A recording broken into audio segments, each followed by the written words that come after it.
Bismillahirrahmanirrahim. Assalamualaikum warahmatullahi wabarakatuh. Alhamdulillahirrabbilalamin. Wassalatu wassalamu ala asrafil anbiya wal mursalin wa ala alihi wa ashabihi rasulillahi ajmain. Amma ba'd. Baik, pada kesempatan kali ini kami akan mempresentasikan atau memaparkan makalah kami dengan judul Tafsir An-Nur karya Hasbi As-Siddiqi. Kita masuk pada poin A, yaitu biografi Muhammad Hasbi As-Siddiqi. Nama lengkapnya adalah Tengku Muhammad As-Siddiqi. Beliau lahir pada tanggal 10 Maret tahun 1904 di Lauk Syoma, Aceh Utara. Ayahnya bernama Al-Hajj Tengku Muhammad Husain bin Muhammad Su'ud, seorang ulama tersohor yang memiliki sebuah pesantren dan seorang kadicik. Ibunya bernama Tengku Amrah, putri Tengku Abdul Aziz, pemangku jabatan kadicik Maharaja Mangkubumi Kesultanan Aceh pada masa itu. Ayahnya adalah keturunan ke-36 dari Abu Bakar As-Siddiq, yang berarti leluhurnya berasal dari Mekah dan menetap di Malabar, India, dan pada akhirnya ia merantau ke kawasan Nusantara dan menetap di Samudra Pasai pada abad ke-13 Masehi. Lanjut pada poin B, yaitu latar belakang pendidikan. Ketika masih kecil, Muhammad Hasbi As-Siddiqi ini mulai belajar agama Islam di dayah atau pesantren milik ayahnya. Beliau dikenal dengan anak yang rajin dalam belajar. Ketika usianya 8 tahun, ia telah khatam Al-Quran. 1 tahun berikutnya, ia belajar qiraat, tajwid, serta dasar-dasar tafsir dan fikih pada ayahnya sendiri. Kemudian selama 20 tahun, ia mengunjungi berbagai dayah dari satu kota ke kota lain. Kemudian untuk pertama kalinya ini, beliau mengaji di pesantren Tengku Abdullah Cik di Peung. Disinilah beliau banyak mempelajari ilmu nahu dan sorof. Setelah itu, beliau melanjutkan studinya di pesantren Tengku Cik di Bluk Bayu dan pesantren-pesantren lainnya yang menjadi tempat persinggahan Hasbi dalam menimba ilmu pengetahuan.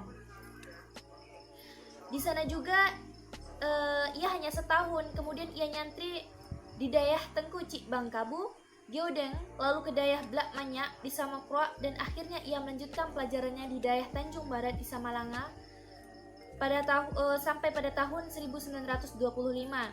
Nah, setelah selesai menimba ilmu agama di kampung halamannya, kemudian pada tahun 1926 ia melanjutkan pengembara atau melanjutkan studinya ke Pulau Jawa, yakni di Surabaya. Tibanya di kota pahlawan ini, ia menimba ilmu di Madrasah Al-Irsyad, Surabaya, yang diasuh langsung oleh Syekh Ahmad Al-Sukati, seorang ulama yang berasal dari Sudan yang memiliki pemikiran modern pada masa itu.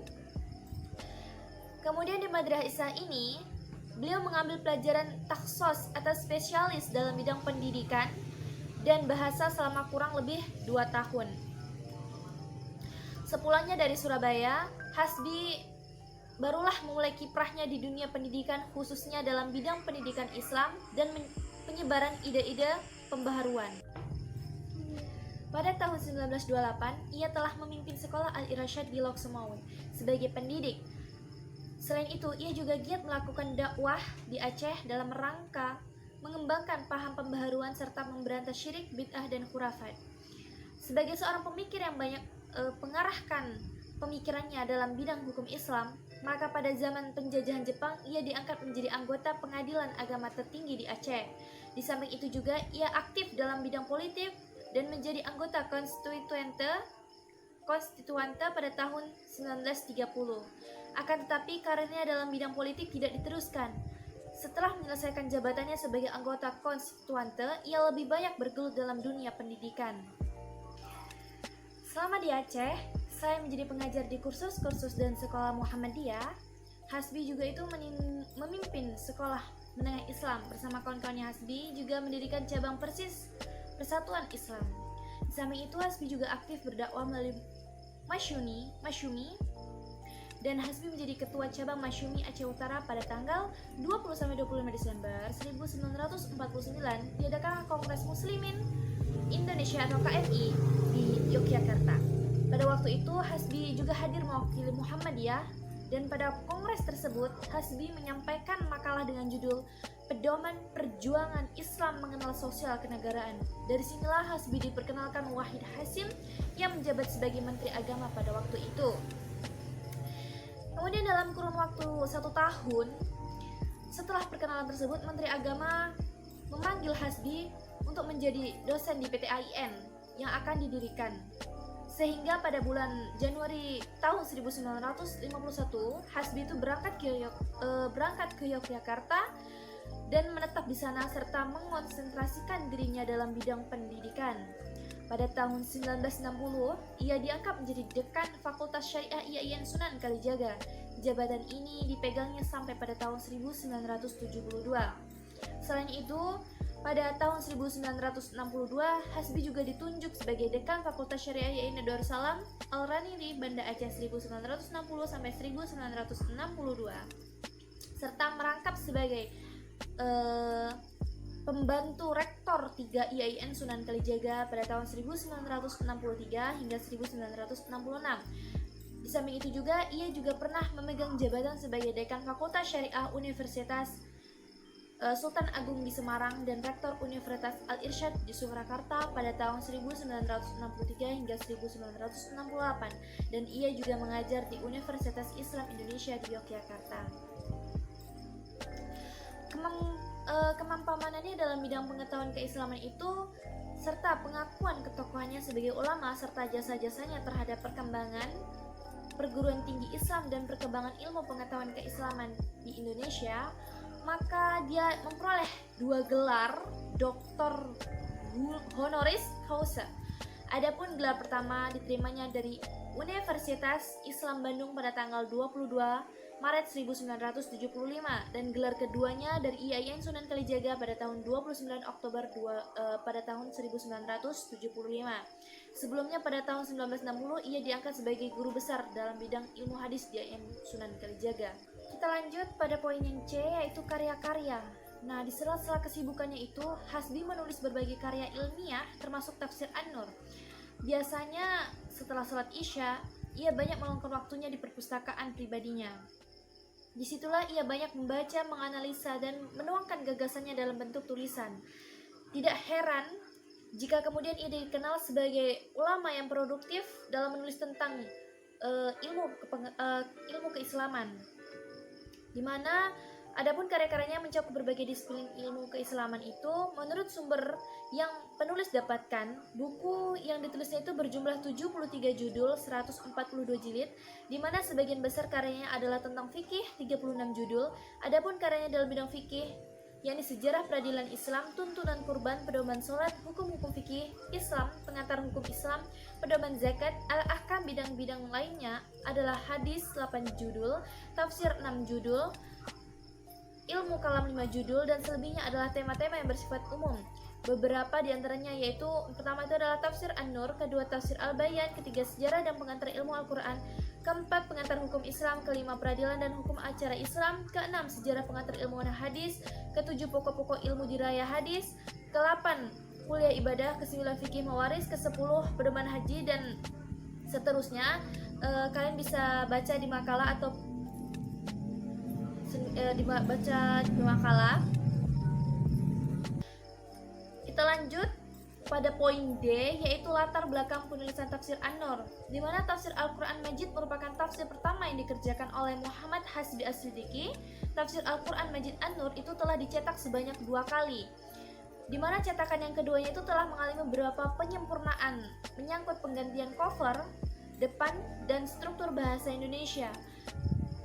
Tafsir An-Nur itu sendiri pertama kali diterbit pada tahun 1951.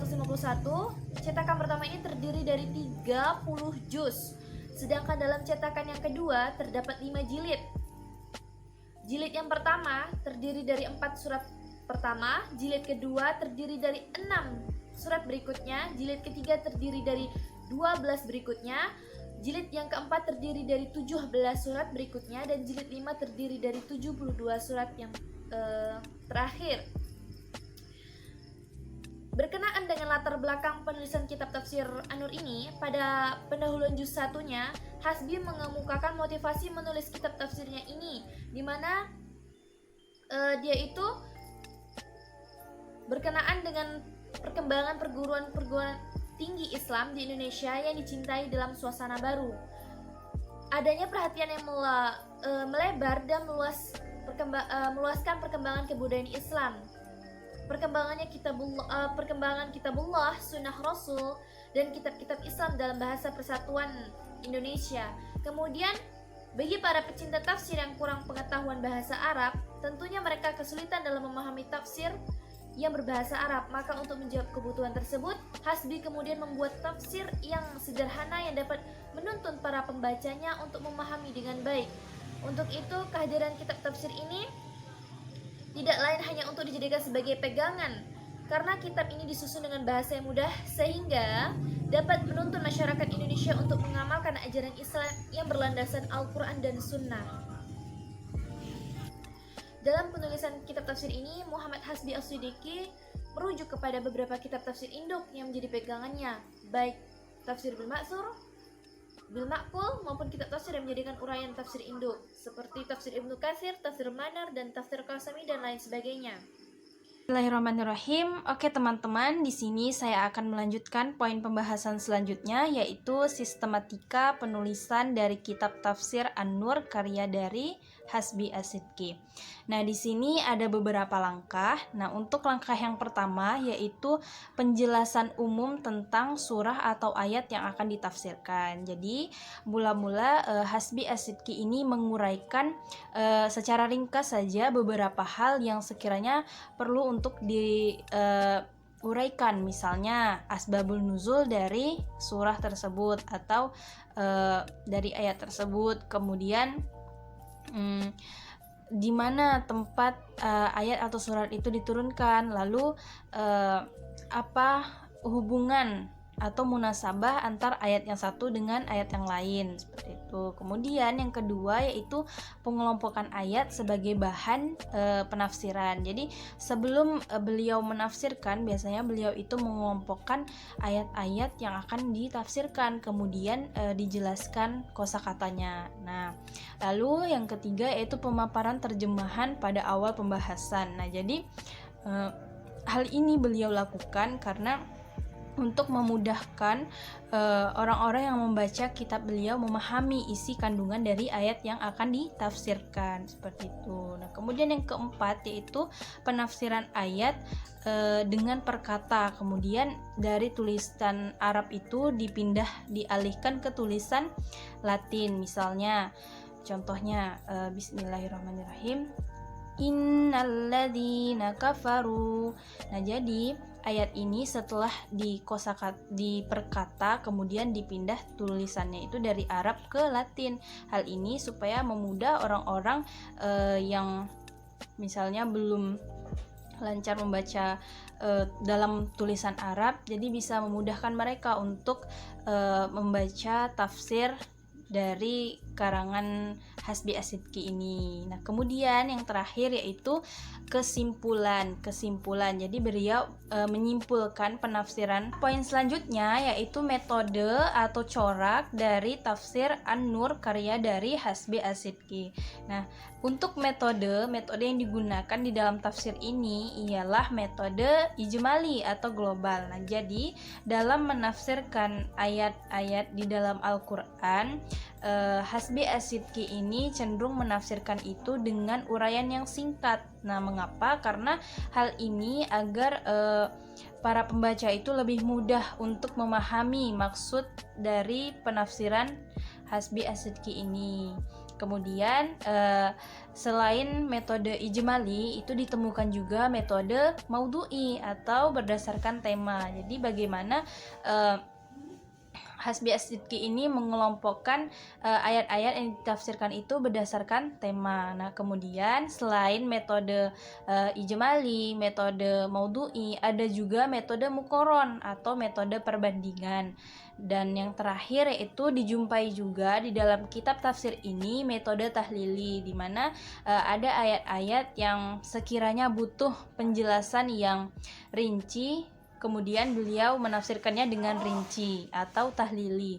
Nah, adapun corak dari tafsir An-Nur karya Hasbi As-Siddiqi ini ialah bercorak fikih, di mana dilihat dari luasnya penafsiran beliau ketika bertemu dengan ayat-ayat yang mengandung hukum atau masalah-masalah fikih, seperti itu. Kemudian selain bercorak fikih, di dalam tafsir ini juga dijumpai corak adabi wal ijtima'i. Seperti itu. Mengapa? Karena Hasbi As-Sidqi ingin agar tafsirnya ini dapat dipahami oleh masyarakat dan diterima oleh masyarakat. Selanjutnya yaitu contoh penafsiran dalam tafsir An-Nur karya dari Hasbi As-Sidqi.